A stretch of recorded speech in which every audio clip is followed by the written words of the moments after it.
Are you truly living your own life, or are you just living according to what others expect of you? In the endless whirlwind of work, responsibilities, and the noise of the outside world, how long has it been since you last paused to truly listen to yourself? Perhaps we've become too accustomed to prioritizing everyone else except ourselves. But remember, if you don't make yourself a priority, who will do it for you? The world won't wait for you, and neither will life. Join me on this journey to rediscover yourself, to truly live rather than just exist. If what I'm about to share resonates with you, don't forget to subscribe and follow the channel so we can continue exploring valuable insights together until the end of the video. My friend, the very first thing you need to do right now is to stop and face the truth. You are not as busy as you think.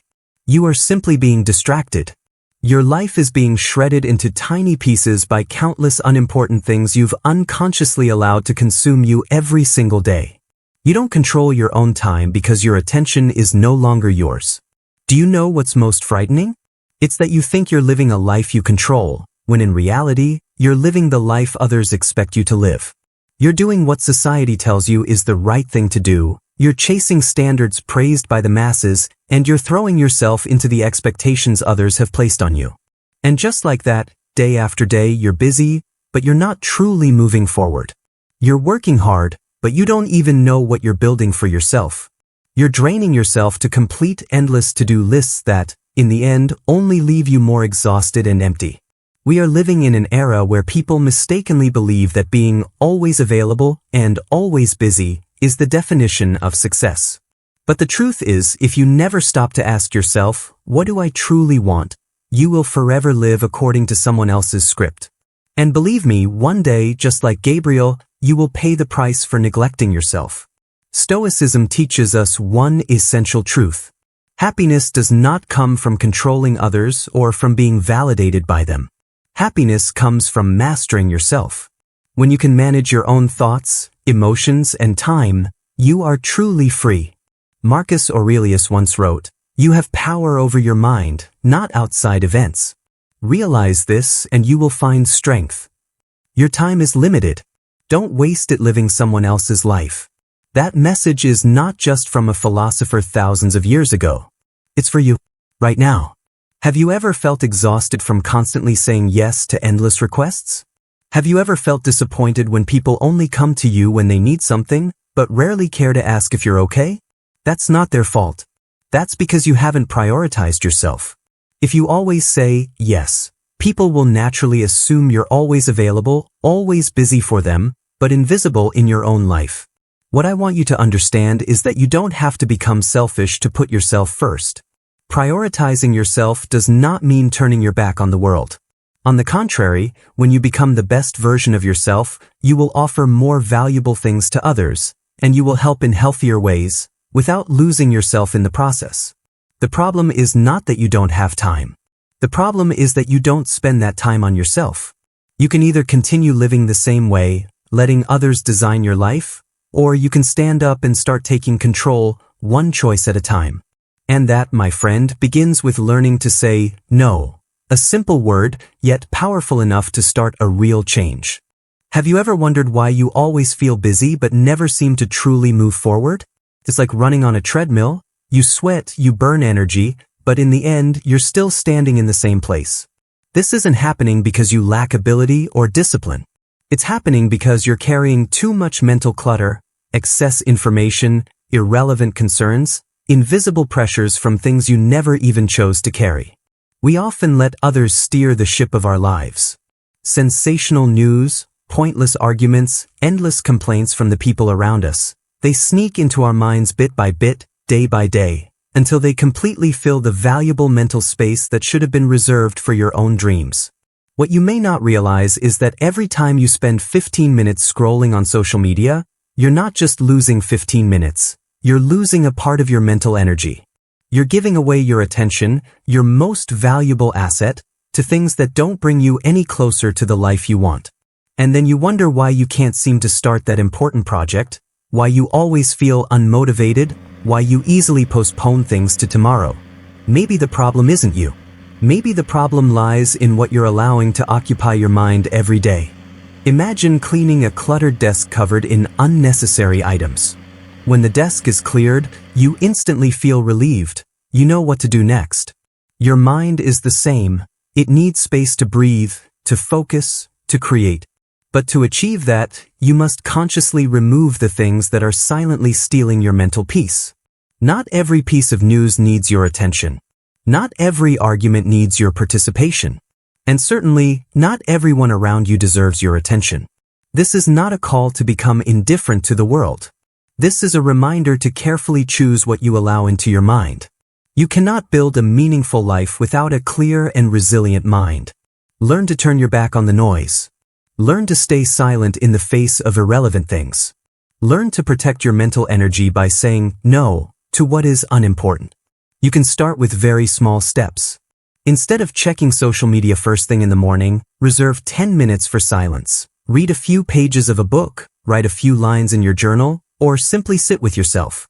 When someone tries to pull you into a meaningless argument, ask yourself, will this conversation actually make me a better person? If the answer is no, smile and walk away. When you find yourself getting caught up in negative information, remember that you have the right to choose. You don't need to know everything. You only need to know what brings you closer to your goals. Look at those who are truly successful, the ones with calmness, direction, and results. You'll notice they're not the people who know the latest news. They don't jump into every discussion. They don't let themselves be dragged along by the emotional waves of the crowd.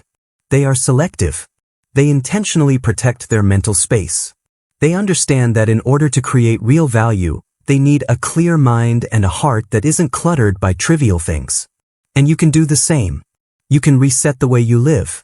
You can start cleaning your mental desk today, not by changing everything overnight, but by changing one small choice at a time, one small habit at a time, one small thought at a time. You can learn to protect your attention, to train your mind to focus only on what truly matters to you. And when you do that, you will realize, life is not about how much time you have, it's about what you use that time for. Most of us don't realize that we are spending far too much energy on things that don't really matter. We waste time arguing with strangers on the internet, getting angry over trivial things in our daily lives, and allowing the negativity of others to infiltrate our minds. We unknowingly throw ourselves into an invisible battle against endless streams of information, emotions, and expectations, forgetting one essential truth: our energy is limited. We can't focus on what truly matters if we allow our attention to be stolen by insignificant things every single day. The sad truth is that many people live their entire lives without ever realizing this. They chase after sensational news, get caught up in pointless debates, and when the time comes to actually build something for themselves, they've already drained all their patience and mental energy. We cannot change the world if we let ourselves be controlled by things we cannot control. Epictetus once said, "It's not what happens to you, but how you react to it that matters." And you know what? Every time you react to insults, to negative comments, you are actively choosing to accept the anger and resentment of others and make them your own problem. It's like stepping into a battle you never needed to fight. And in that battle, you always lose because you've wasted the energy that should have been invested in yourself. Imagine your attention is like a flashlight. Wherever you shine it, your energy flows there. If you shine it on meaningless arguments, on negative news, or on people who hold no real value in your life, you will have no light left for what truly matters. You will have spent your energy on things that won't help you grow, won't make you happy, and certainly won't lead you to a meaningful life. We often think we must participate in everything, that we need to have an opinion on every issue, that we must always be heard, always seen, always respond immediately. But the truth is, not every battle is worth your presence. The man in the old story I once shared, the calm elder who remained unshaken in the face of insults, was not weak, nor was he avoiding confrontation. He simply chose where to invest his energy. He understood that gifts like anger, hatred, and contempt only hold power if the recipient chooses to accept them. If he refused to accept them, they would remain with the giver. And you can do the same. You can refuse to accept the toxic things others try to hand to you. You can choose to focus on what is truly worthy of your attention. You can decide that you will no longer waste another second worrying about things that won't even matter to you 5 years from now. How much time have we wasted being stressed over a negative comment? How many hours have we spent being annoyed over a broken elevator? How many times have we argued with someone who holds no importance in our lives? How often have we lost entire days over something trivial? And worst of all, how many times have we let these things prevent us from investing in what truly matters? Learning a new skill, improving ourselves, taking care of our mental health, or simply enjoying peaceful moments with the ones we love. Your life is a finite stream of energy. Every minute you spend on things that don't matter is a minute you're taking away from yourself. Every time you react to trivial matters, you're giving control of your life to someone else. Learn to be selective. Learn to strategically ignore. Learn to let go at the right time. Remember, not every word needs your reply. Not everything that happens needs your attention. And sometimes, the strongest thing you can do is not to react at all, but to simply smile and continue walking your own path. Because in the end, what truly matters is that you live your life, your way, with the peace you choose, not with the burdens others try to impose on you. When you sit alone in silence, with no noise, no notifications, no conversations filling every second, what truly emerges? That is when your raw, unfiltered truth begins to speak. No more masks you wear to navigate society, no more roles you are forced to play to be accepted, no more external measures to define your worth. There is only you and the thoughts you once hastily buried in the rush of life. And perhaps, you will realize that what you fear is not loneliness, but having to face yourself. Many people spend their entire lives avoiding that moment. They rush into fleeting conversations, unnecessary relationships, artificial noise, just so they don't have to hear the voice of their own soul. But running has never been the solution. You can walk out of a room, you can end a phone call, but you cannot turn yourself off. What you call the monster in your mind is simply the parts of yourself you haven't yet had the courage to listen to. Marcus Aurelius once said, "You have power over your mind, not outside events." Realize this and you will find strength. This isn't just a gentle reminder, it's a survival declaration. In a world where every second hundreds of things compete for your attention, the ability to control your focus is a superpower. When you know how to be alone, you're not just learning to enjoy solitude, you're training yourself to become invincible to trivial temptations. Many people believe they need constant connection to feel valuable, to feel alive. But if your sense of existence depends on how often your phone buzzes, if your happiness fluctuates with the number of likes on a post, then maybe you've handed the keys to your life over to someone else. And in that case, you're no longer in the driver's seat. Have you ever asked yourself, why in this era of endless connection, do people feel lonelier than ever? It's because they've forgotten how to connect with themselves. They fear silence, they fear the void, they fear days without a phone call or a new message. They rush to fill the emptiness with temporary pieces, but the more they fill it, the more hollow they feel. Because wholeness never comes from the outside.